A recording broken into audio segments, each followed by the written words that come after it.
മദ്യപാനി ചിന്തിക്കുന്നത് ഞാൻ എന്റെ സമാധാനത്തിനായിട്ടാണ് മദ്യപിക്കുന്നത്. സഹോദര, താങ്കളുടെ സമാധാനത്തിനായി മദ്യപിക്കുമ്പോൾ താങ്കൾ മറ്റുള്ളവരുടെ സമാധാനം കെടുത്തിക്കൊണ്ടിരിക്കുകയാണ്. എന്തിനേറെ പറയുന്നു, നമ്മൾ നമ്മുടെ അയൽവക്കങ്ങളിലേക്ക് ഒന്ന് നോക്കിയാൽ, നമ്മുടെ ചുറ്റുപാടുകളിലേക്ക് ഒന്ന് നോക്കിയാൽ, ഒരു മദ്യപാനി മദ്യപിക്കുമ്പോൾ ആ വ്യക്തി മാത്രമല്ല നശിപ്പിക്കുന്നത്, ആ വ്യക്തിയുടെ കുടുംബത്തെ കൂടെയാണ് നശിപ്പിക്കുന്നത്. ആ കുടുംബത്തിനകത്ത് വളർന്നു വരുന്ന തലമുറ നശിച്ചുപോയിക്കൊണ്ടിരിക്കുകയാണ്. മദ്യപാനി മദ്യപിക്കുമ്പോൾ തന്നെ തന്റെ മക്കൾ നാളുകളിൽ വളർന്നു വരുമ്പോൾ തന്നെക്കാൾ വലിയ മദ്യപാന്മാരായി അല്ല, അവർ മയക്കുമരുന്നുകൾ ഉപയോഗിക്കുന്ന, വീര്യം കൂടിയ മദ്യങ്ങൾ ഉപയോഗിക്കുന്നവരായി മാറിക്കൊണ്ടിരിക്കുകയാണ്. ഇതൊന്നും നമുക്ക് തിരസ്കരിച്ച് കളയുവാൻ കഴിയത്തില്ല. നാം ഇതെല്ലാം കണ്ടും കേട്ടും കൊണ്ടിരിക്കുകയാണ്. പ്രിയമുള്ളവരെ, അങ്ങനെയെങ്കിൽ നമ്മുടെ സമൂഹത്തിനകത്ത് മദ്യപിക്കുന്ന ഒരു വ്യക്തി തന്റെ കുടുംബത്തെയും കുടുംബത്തിലുള്ളവരെയും നശിപ്പിച്ചുകൊണ്ടിരിക്കുകയാണ്. ഒരു സ്ത്രീയുടെ അവസ്ഥ നിങ്ങളൊന്ന് എടുത്തു നോക്കിയേ. നമ്മുടെ സമൂഹത്തിൽ, നമ്മുടെ സംസ്കാരത്തിലാണ് ഇന്ന് സ്ത്രീകൾ പട്ടണങ്ങളിലേക്കൊക്കെ, എറണാകുളവും അതുപോലെയുള്ള പട്ടണങ്ങളിലേക്ക് എത്തി നോക്കിയാൽ ഒരുപക്ഷെ സ്ത്രീകൾ പോലും മദ്യപിക്കുന്നവർ വർദ്ധിച്ചു വരുന്ന കാലത്തിൽ നമ്മൾ എത്തിച്ചേർന്നിരിക്കുകയാണ്. പരസ്യമായി മദ്യപിക്കുന്ന, പരസ്യമായി പുകവലിക്കുന്ന സ്ത്രീകൾ എണ്ണം വർദ്ധിച്ചുകൊണ്ടിരിക്കുകയാണ്. അങ്ങനെ സകല അഴുക്കും പ്രവർത്തിപ്പാൻ തക്കവണ്ണം വർഗവ്യത്യാസമില്ലാതെ മാറിക്കൊണ്ടിരിക്കുകയാണ്. മദ്യവും മയക്കുമരുന്നും അത് മനുഷ്യന്റെ തൃഷ്ണയ്ക്കു വേണ്ടി ഉപയോഗിക്കേണ്ടതാണെന്നും അത് മൃഗത്തിന് ഉള്ളതുപോലെ തന്നെ മനുഷ്യനും ലൈംഗികതയും ഒക്കെ ഒരു മൃഗത്തെ പോലെ തന്നെ നമ്മൾ ജീവിക്കണമെന്ന് പുതിയ തലമുറകൾ പൊതുവിൽ യാതൊരു മടിയും കൂടാതെ വിളിച്ചു പറഞ്ഞുകൊണ്ടിരിക്കുമ്പോൾ ഇതൊക്കെ കേൾക്കുന്ന മാതാപിതാക്കന്മാരും സമൂഹവും ഒക്കെ നമ്മൾ വളരെയധികം ഭയക്കേണ്ടിയിരിക്കുകയാണ്.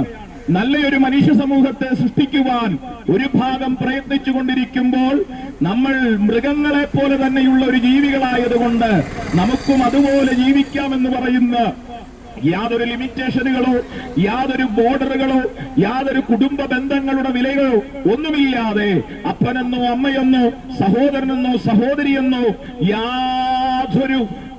യാതൊരു ലിമിറ്റേഷനും ഇല്ലാതെ ഇന്ന് മനുഷ്യൻ മാറിക്കൊണ്ടിരിക്കുകയാണ്. അവിടെയൊക്കെ നമ്മൾ തിരിച്ചറിയേണ്ടതുണ്ട്. അവിടങ്ങളിലായി നമുക്ക് കാണുവാൻ, നമുക്ക് നിർത്തുവാൻ കഴിയാത്തതായ ഒത്തിരി കലുഷിതമായ സാഹചര്യങ്ങളിലേക്ക് നമ്മുടെ സമൂഹം കൂപ്പുകുത്തിക്കൊണ്ടിരിക്കുകയാണ്. ചിലരൊക്കെ പറയാം, ഞങ്ങളെ ഇതൊന്നും ബാധിക്കുന്നില്ല, ഞങ്ങളുടെ കുടുംബങ്ങളെ ഇതൊന്നും ബാധിക്കുന്നില്ല, ഞങ്ങളുടെ വീടുകളെ ഇതൊന്നും ബാധിക്കുന്നില്ല എന്ന് പറയുന്നെങ്കിൽ നമ്മൾ എത്ര വാർത്തകൾ കേട്ടിരിക്കുന്നു. നല്ലവരെന്ന് തോന്നിയവരൊക്കെ പെട്ടെന്ന് സുപ്രഭാതത്തിൽ മാധ്യമങ്ങളുടെ ഏറ്റവും വിലപ്പെട്ട പേജുകളിൽ അവരുടെയൊക്കെ ചിത്രങ്ങൾ വരുവാനിടയായി തീർന്നില്ലേ? അതെ, അയൽവക്കത്തിരിക്കുന്നവർക്ക് പോലും വിശ്വസിക്കാൻ കഴിയാത്ത നിലയിൽ അവരൊക്കെ കാട്ടിക്കൂട്ടിയ ഇന്നലകളുടെ രഹസ്യങ്ങളിൽ അവരൊക്കെ കാട്ടിക്കൂട്ടിയ തോന്നിവാസങ്ങൾ വിശ്വസിക്കാൻ കഴിയാത്ത നിലയിലേക്ക് ഇന്ന് മാറിക്കൊണ്ടിരിക്കുകയല്ലേ? സഹോദര, നാം വളരെയധികം ഭയക്കണം. നമ്മുടെ വീടുകളിൽ നിന്ന് ഇറങ്ങിപ്പോകുന്ന നമ്മുടെ കുഞ്ഞുങ്ങൾ തിരികെ വരുന്നെങ്കിൽ നമ്മൾ ദൈവത്തിന് നന്ദി പറയണം. കാരണം നിന്റെ വീടിനെ കുറിച്ച് ദൈവത്തിനൊരു കരുതലുള്ളത് കൊണ്ടാണ്. ഇന്ന് ലോകം ദൈവത്തെ മറന്നുകൊണ്ടിരിക്കുകയാണ്. ഓരോ ആളുകളും ദൈവത്തെ മറന്നുകൊണ്ടിരിക്കുകയാണ്. അല്ല സഹോദര, ദൈവവിശ്വാസമില്ലാത്ത സമൂഹം അത് അതപ്പതിച്ചുകൊണ്ടേയിരിക്കും. നമ്മുടെയൊക്കെ വെസ്റ്റേൺ കൾച്ചറിലേക്ക് നമ്മളൊന്ന് നോക്കിയാൽ, യൂറോപ്പ് പോലെയുള്ള ഇംഗ്ലീഷ് രാജ്യങ്ങളിലേക്ക് നോക്കിയാൽ, എവിടെയൊക്കെയോ ദൈവവിശ്വാസം അസ്തമിച്ചോ അവിടെയെല്ലാം സമൂഹങ്ങൾ അതപ്പതിച്ചുപോയി. അവിടെ കുടുംബങ്ങൾക്ക് വിലയില്ല, അവിടെ ഭർത്താവിനെന്നോ ഭാര്യയെന്നോ വിലയില്ല, മക്കളെന്നുള്ള വിചാരം അവർക്കില്ലാതെ പോയി, കുടുംബമെന്ന വീണ്ടും വിചാരം അവർക്കില്ലാതെ പോയി, അവർക്ക് യാതൊന്നിനെ കുറിച്ചും വിചാരമില്ലാതെ പോയി. കേവലം മൃഗങ്ങളെക്കാൾ അതപ്പതിച്ചു മരിച്ച നിലയിൽ അവർ അവരുടെ ജീവിതം എങ്ങനെയോ ജീവിച്ചു തീർക്കുകയാണ്. എവിടെയൊക്കെയോ ഒന്നുമില്ല എന്ന് തോന്നുമ്പോൾ സ്വന്തം ജീവൻ അവർ തന്നെ എടുക്കുകയാണ്. സഹോദര, നിന്റെ ജീവന് നിനക്ക് പുലർത്തുവാനുള്ള അധികാരമേ ഉള്ളൂ. നശിപ്പിക്കുവാനുള്ള അധികാരം ഈ ലോകത്തിൽ ഒരു മനുഷ്യര് പോലുമില്ല.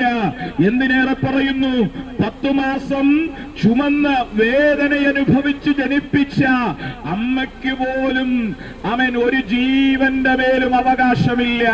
അവർക്ക് പുലർത്തുവാനേ അവകാശമുള്ളൂ, നശിപ്പിക്കുവാൻ അവകാശമില്ല. പക്ഷെ ഖേദമെന്ന് പറയട്ടെ, പുലർത്തുവാൻ കഴിയാതെ പിഞ്ചു കുഞ്ഞുങ്ങളെ കാട്ടിലും റോട്ടിലും വലിച്ചെറിയുന്ന കഥകൾ നമ്മൾ കേട്ടുകൊണ്ടിരിക്കുകയല്ലേ സഹോദര? അതെ, കുഞ്ഞുങ്ങളെ നശിപ്പിച്ചുകൊണ്ടിരിക്കുന്ന മാതൃത്വങ്ങളെ നമ്മൾ കണ്ടുകൊണ്ടിരിക്കുകയല്ലേ സഹോദര? പറയട്ടെ, അതെ, ഒരു കുഞ്ഞിനെ നശിപ്പിക്കാൻ ഈ ലോകത്തിൽ ആർക്കും തന്നെ അവകാശമില്ല. നമ്മുടെയൊക്കെ മാതാപിതാക്കന്മാർ നമ്മെ ജനിപ്പിച്ചു, അവർ നമ്മെ പുലർത്തി, അവർ നമ്മെ കരുതി. അതുകൊണ്ടാണ് ഇന്ന് ഈ ഭൂമിയിൽ ആയുസ്സോടുകൂടെ നാം ഒക്കെ വളരുവാനിടയായി തീർന്നത്.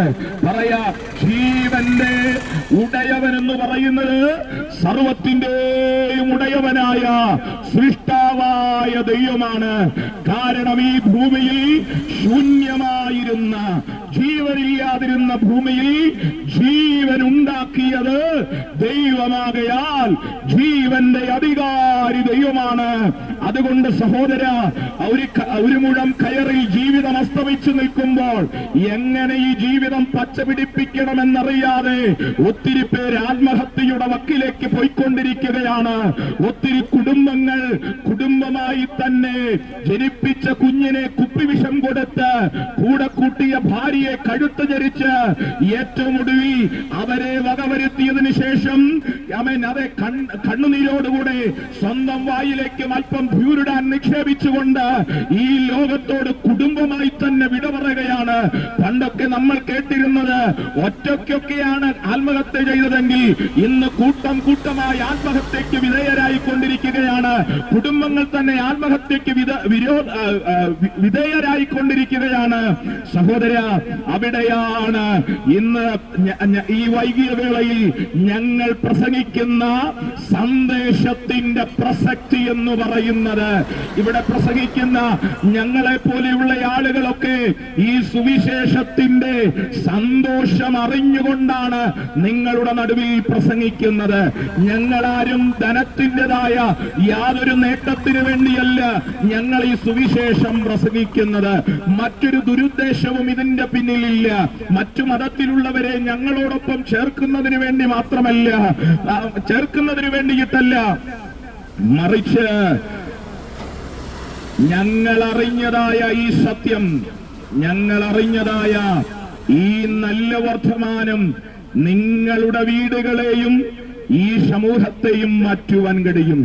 ഇവിടെയുണ്ടായ സർക്കാരുകൾ അതുപോലെ തന്നെയുള്ള മറ്റ് പ്രസ്ഥാനങ്ങളുമൊക്കെ മദ്യപാനിയെ രക്ഷിക്കാൻ ശ്രമിച്ചിട്ടും പലപ്പോഴും പരാജയമടയുമ്പോൾ ഞങ്ങൾക്കിന്ന് പകൽ അഭിമാനത്തോടെ പറയാൻ കഴിയും, അതെ, മദ്യപാനിയെ മാറ്റുവാൻ ഞങ്ങൾക്കല്ല, ഞങ്ങൾ പ്രസംഗിക്കുന്ന സുവിശേഷത്തിന് സാധ്യമാണ്.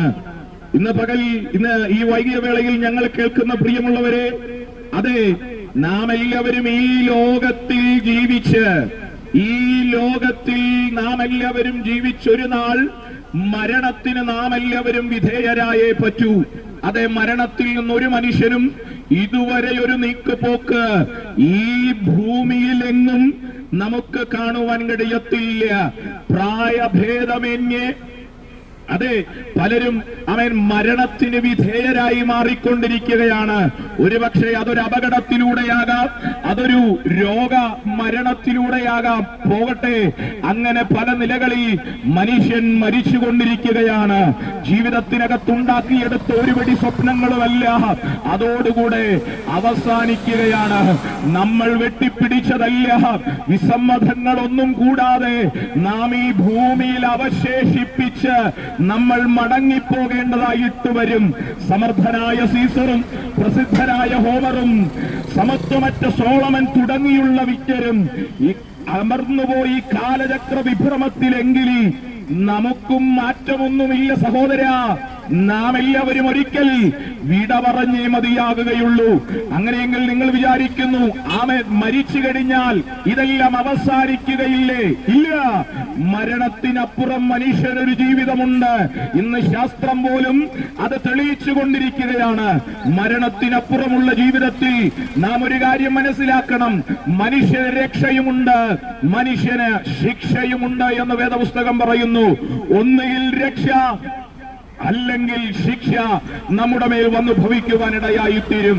അങ്ങനെ മരണാനന്തര ജീവിതത്തിൽ നാം ദൈവത്തോട് കണക്ക് ബോധിപ്പിക്കേണ്ടവരാണ്. എന്താണ് സമൂഹത്തിന് ഇത്രയേറെ പാളിച്ചകൾ സംഭവിക്കാനിടയായി തീർന്നത്? എന്നാണ് സമൂഹത്തിൽ ഇത്രയേറെ ദോഷങ്ങൾ അതിന്റെ പരമകോടിയിൽ നിൽക്കുന്നതിന്റെ കാരണം? മനുഷ്യൻ പാപിയാണ് എന്ന ദൈവോധനം ശക്തിയുക്തമായി വിളിച്ചു പറയുകയാണ്. എല്ലാ മനുഷ്യരിലും പാപമുണ്ട്.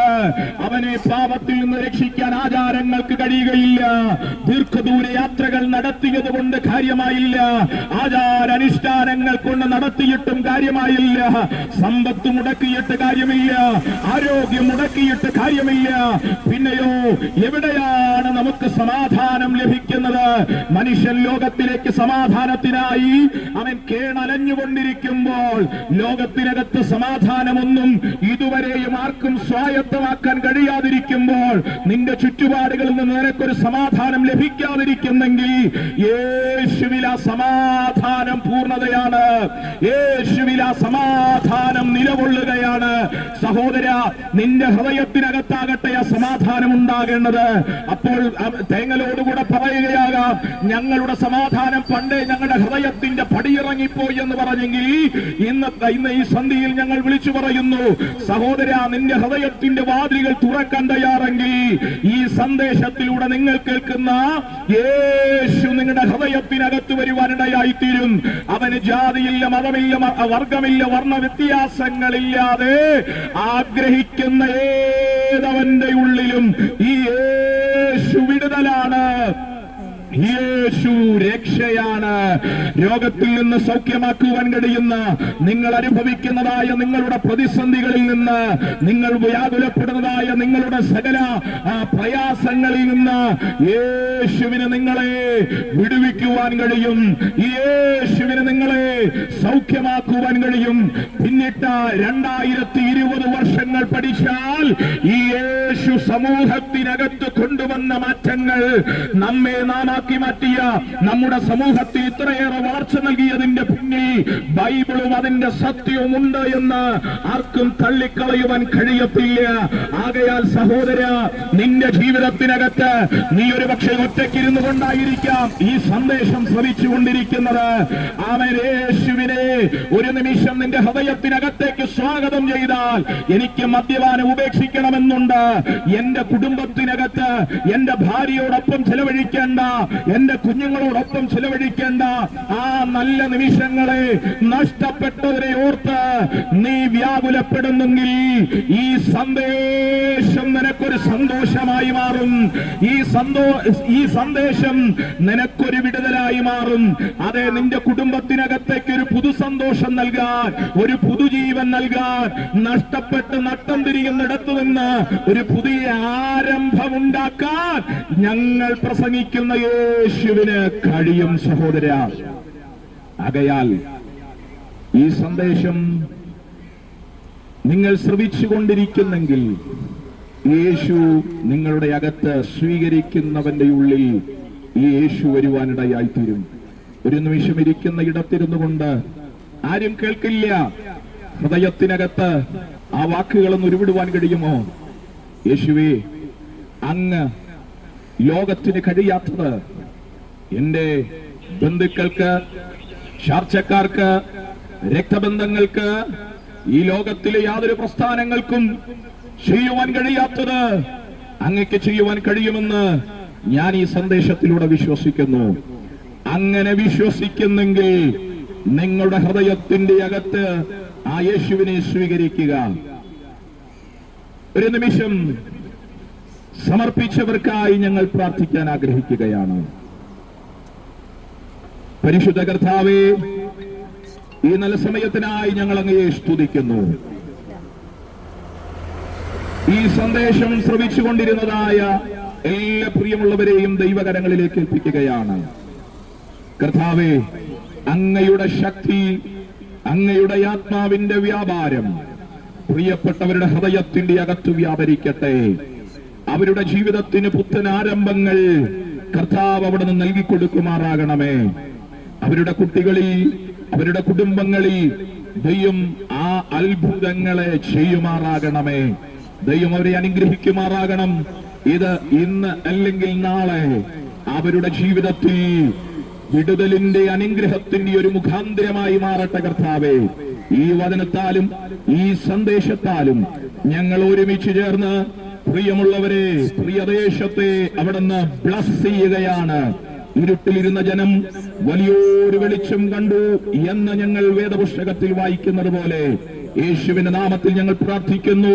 ചിലരുടെ ഹൃദയത്തിന്റെ അകത്തെ ഇരുളുകൾ മാറി അവരുടെ ജീവിതത്തിന്റെ അകത്ത് വെളിച്ചത്തിന്റെ മാറ്റൊലി വീശുന്നതിനായി ഞങ്ങൾ അങ്ങയ്ക്ക് നന്ദിയോടെ ഈ തിരുക്കോണിൽ നിന്നുകൊണ്ട് സ്തോത്രം ചെയ്യുകയാണ്. വചനം അതിന്റെ ക്രിയ ചെയ്യാൻ ദൈവമേ അങ്ങ് സഹായിക്കണമേ. പ്രാർത്ഥന കേട്ടതിനായി യേശുവിൻ നാമത്തിൽ തന്നെ ആമേൻ. ഇത്രയും സമയം ഞങ്ങളെ ശ്രവിച്ചുകൊണ്ടിരുന്ന എല്ലാ പ്രിയമുള്ളവർക്കും ബഹുമാനനായ യേശു കർത്താവിന്റെ നാമത്തിലുള്ള നന്ദി ഈ തരുണത്തിൽ അറിയിക്കുകയാണ്.